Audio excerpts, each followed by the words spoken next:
오늘 우리에게 주신 하나님의 말씀은 열왕기상 1장과 2장의 말씀입니다.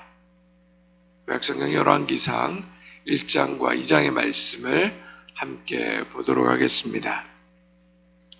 열왕기는 왕들을 열거한 기록들이라는 뜻으로 이스라엘의 모든 왕들의 통치를 기록한 데서 붙여진 제목입니다. 열왕기는 다윗의 통치 말기부터 왕국의 분열, 그리고 남유다의 마지막 왕 여호야긴이 멸망받을 때까지 400년간의 역사를 기록한 책입니다.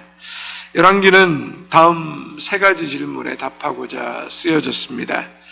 이스라엘은 왜 북이스라엘과 남유다로 분열되었는가?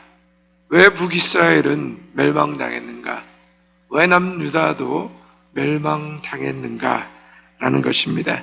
즉 한마디로 말하면 왜 망했는가가 이 열왕기 전체의 주제이고 그것을 들여다보는 창문이라고 할 수 있습니다.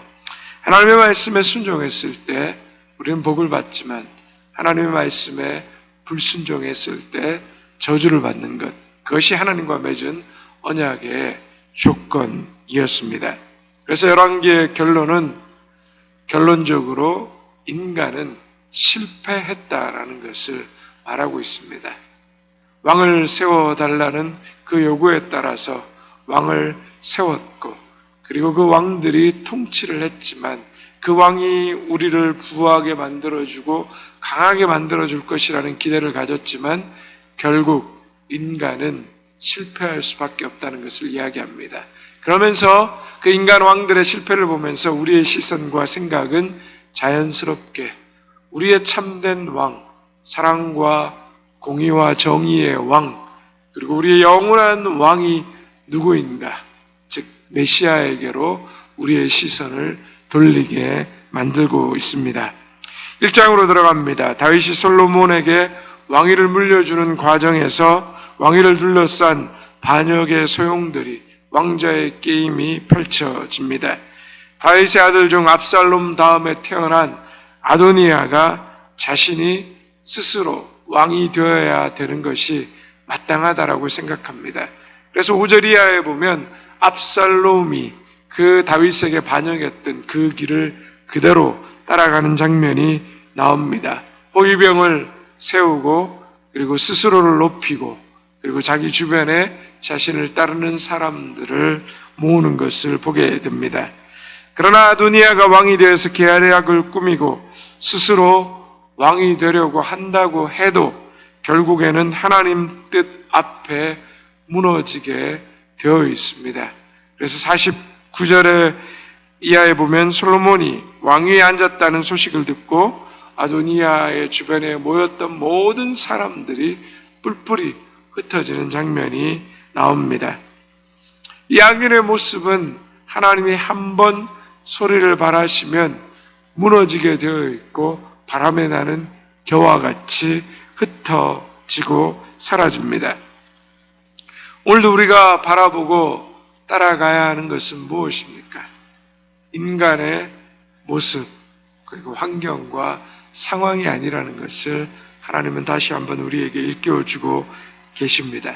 세상 사람들이 어디로 몰려가든 돈이 아무리 생기든 아무리 떠들썩한 잔치가 벌어지든 우리가 따라가야 될 분은 사람이 아니라 하나님이며 우리가 바라봐야 될 분은 하나님이라는 것을 다시 한번 말하고 있는 것입니다.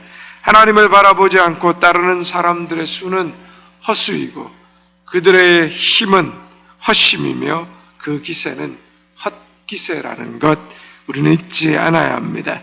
하나님이 세우시지 않으면 세우는 사람들의 수고가 헛되다는 것, 이것이 성경에 우리에게 말하는 바입니다. 2장으로 넘어갑니다. 솔로몬이 다윗의 유언에 따라 왕권을 위협하는 정적들을 제거함으로 왕권의 자리를 안정적으로 그리고 솔로몬의 통치를 본격적으로 시작하는 그 장면이 나오고 있습니다. 다윗이 죽음에 임박했을 때 마지막으로 솔로몬에게 당부하는 말이 나옵니다. 이것은 다윗의 말일 뿐만 아니라 성경 전체 계속해서 우리에게 말하고 있는 그 말씀의 핵심입니다. 우리 3절의 말씀을 함께 같이 읽겠습니다. 네, 하나님 여호와의 명령을 지켜 그 길로 행하여 그 법률과 계명과 율례와 증거를 모세의 율법에 기록된 대로 지키라. 그리하면 내가 무엇을 하든지 어디로 가든지 형통할지라. 다윗의 말이 아니라 누구의 말입니까? 하나님의 말씀입니다. 다윗이 지금 유언하고 있는 것은 하나님의 말씀을 그대로 옮기고 있고, 그리고 자신의 인생을 돌아보면서 자신의 인생이 형통할 수 있는 그 유일한 이유가 바로 하나님의 말씀을 듣고 그 말씀에 순종하며 사는 것임을 다시 한번 확인시켜 주고 있습니다. 다윗은 그 아들 솔로몬에게 이 나라를 부국강병하게 만들려면 군사를 많이 준비하고 은금을 많이 쌓으라고, 그리고 정치적으로 정략적으로 다른 나라들과 동맹을 맺는 그러한 지혜를 가져야 된다라고 얘기하지 않았습니다. 가장 중요한 것은 하나님의 말씀, 그 말씀을 붙들고 그 하나님을 경외하고 그 말씀대로 살아가는 것, 그것이 형통이라는 것을, 그것이 우리를 영원한 생명으로 인도하며 하나님의 복을 받는 것임을 가르쳐주고 깨우쳐주고 있습니다. 하나님의 말씀 안에 모든 지혜가 담겨져 있고, 하나님 말씀 안에 세상의 지혜와 다른 하나님의 백성이 살아가야 될 하나님의 통치를 어떻게, 하나님의 다스림을 어떻게 받아야 되는지에 대한 모든 지혜가 나와 있음을 깨닫게 하는 말입니다. 오늘 부모님들이 자녀들에게 가르치고 행해야 되는 가장 중요한 것이 무엇입니까? 공부, 대학, 성공, 출세. 물론 우리가 말하고 또 우리가 때로는 그것에 대해서 인생의 또 삶의 지혜를 가르쳐야 할 것입니다. 그러나 그 자녀의 가슴에 가장 중요하게 남아야 되는 것은 무엇입니까? 하나님을 경외하고 그 명령에 순종해서 사는 사람입니다. 우리의 인생의 마지막에 우리의 삶의 가장 중요한 것이 무엇입니까? 죽음 앞에 이르면 모든 것이 사라지고 모든 것이 허무해지는 것입니다. 다윗이 그렇게 화려한 인생을 살아왔지만 그 인생을 돌아보고 죽음 앞에 서니까 결국에 그 진리는, 자신의 인생을 책임질 수 있는 것은 하나님의 말씀, 그 말씀 앞에 순종한 삶밖에 없다는 것을 그는 깨닫게 된 것이고, 우리에게 그것을 가르치고 있는 것입니다. 오늘도 우리 자녀들에게 변함없이 들려줘야 되는 그 말은 하나님을 경외하고 그 말씀에 순종하는 것이 그 인생을 책임지는 형통임을 가르치는 것입니다. 그리고 그렇게 살아가는 본을 우리 자녀들에게 보이는 것, 그것이 하나님께서 우리에게 주신 사명임을 잊지 않으시기를 바랍니다.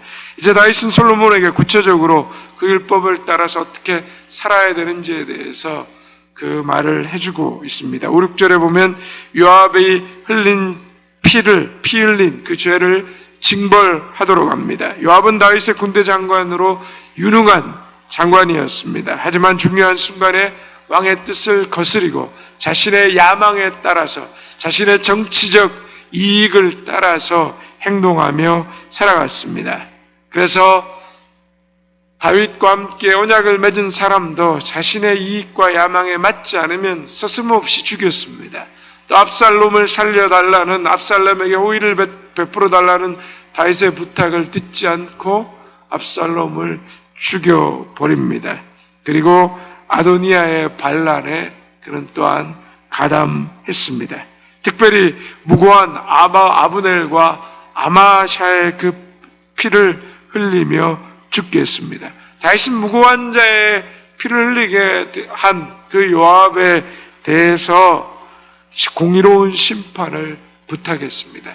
창세기부터 무고한 자의 피를 흘린 죄는 율법에 반드시 하나님의 진노를 받게 되어 있는 것입니다.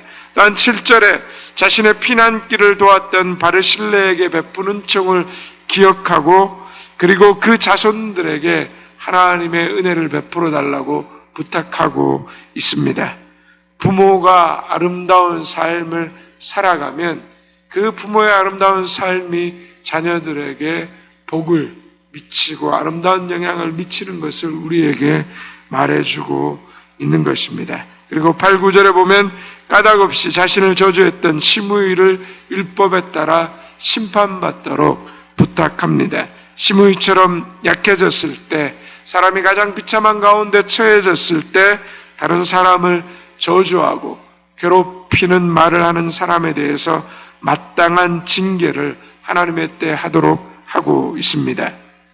우리의 삶을 하나님은 다 보고 계시고 기억하고 계시며 선악간에 우리를 심판하시는 분이심을 우리는 기억해야 합니다. 우리 인생의 마지막 날이 심판의 날이 되기를 원하는 사람은 아무도 없을 것입니다. 우리 인생의 마지막 날이 구원의 날이 되기를 우리는 바라고 소망합니다. 그렇다면 우리의 삶을 우리는 어떻게 살아가야 합니까? 그래서 오늘 다윗이 3절에 말했던 대로 하나님을 경외하고 그 명령을 지키며 순종하는 삶을 사는 것입니다. 하나님은 구원의 하나님이시지만 동시에 하나님은 심판주라는 것을 우리의 삶 속에서 잊지 않아야 할 것입니다. 이제 열왕기상 1장과 2장의 말씀을 경청하겠습니다. 주의 말씀은 내 발의 등이요 내 길의 빛이십니다. 아멘.